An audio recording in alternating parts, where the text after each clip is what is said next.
விருச்சிக ராசிக்காரர்களுக்கு சிறப்பான வாரமா அந்த வாரம் இருக்கும். ஆனா ஒண்ணு என்னன்னா, புதன்கிழமையும் வியாழக்கிழமையும் கொஞ்சம் சந்திராஷ்டம நாளாக அமையும்.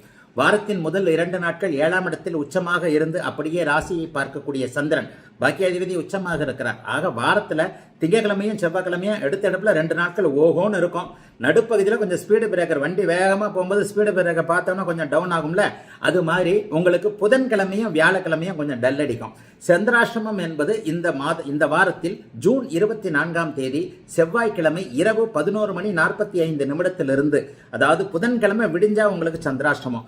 புதன்கிழமையும் வியாழக்கிழமையும் சந்திராஷ்டமம். வெள்ளிக்கிழமை அதிகாலையில் 1:40 தான் அது முடியுது.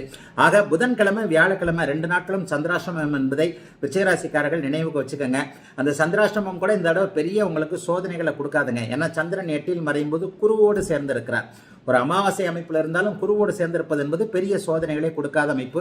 ஆகவே சந்திராஷ்டமத்திலையும் பெரிய கஷ்டங்கள் இருக்காது. ஏற்கனவே ராசிநாதன் 10ஆம் இடத்தில் இருப்பதால் தொழில் முன்னேற்ற அமைப்புகளே பொது விருச்சிக ராசிக்காரர்கள் கொஞ்சம் கடுமையாக தான் உழைச்சிக்கிட்டு இருக்கிறீங்க. வேலை அமைப்புகள் நன்றாக இருக்கும். சிலருக்கு ப்ரொமோஷன், பதவி உயர்வு, சம்பள உயர்வு போன்றவைகள் கண்டிப்பாக கிடைக்கும்.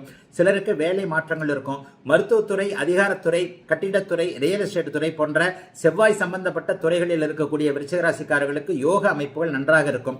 காவல்துறை, ராணுவம் போன்ற அமைப்புகளில் யூனிஃபார்ம் சர்வீசஸ் இல்லையா, அந்த யூனிஃபார்ம் சர்வீசஸில் வேலை செய்கிறவங்களுக்கு உண்மையிலேயே இந்த வாரம் நல்ல வாரம்.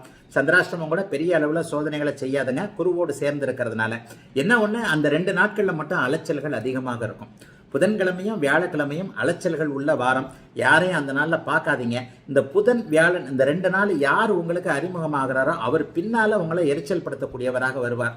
இதை தவிர்த்து வாரத்தின் முதல் 2 நாட்கள் கணவன், மனைவி போன்றவர்களால் நல்ல லாபங்கள் இருக்கக்கூடிய தன்மை. கணவனை பற்றி சந்தோஷம், மனைவியை பற்றி சந்தோஷம், காதல் உறவுகள் நன்றாக இருக்கக்கூடிய தன்மை. பிற்பகுதியில் வெள்ளிக்கிழமை, சனிக்கிழமை, ஞாயிற்றுக்கிழமை இந்த 3 நாட்களும் சகல பாக்கியங்களும் கிடைக்கக்கூடிய தன்மை. சிலருக்கு குழந்தை பாக்கியம் கிடைப்பது, சிலருக்கு புதிதாக வேலை கிடைப்பது, வேலை தொழில் போன்றவைகள் ஆரம்பிப்பது என்பது போன்ற அமைப்புகளில் கடைசி 3 நாட்கள் சந்தோஷமாக குடும்பத்தோடு குழந்தைகளோடு நிம்மதியாக இருக்கக்கூடிய யோக வாரம் விருச்சிக ராசிக்காரர்கள் எல்லோருக்கும் இந்த வாரம்.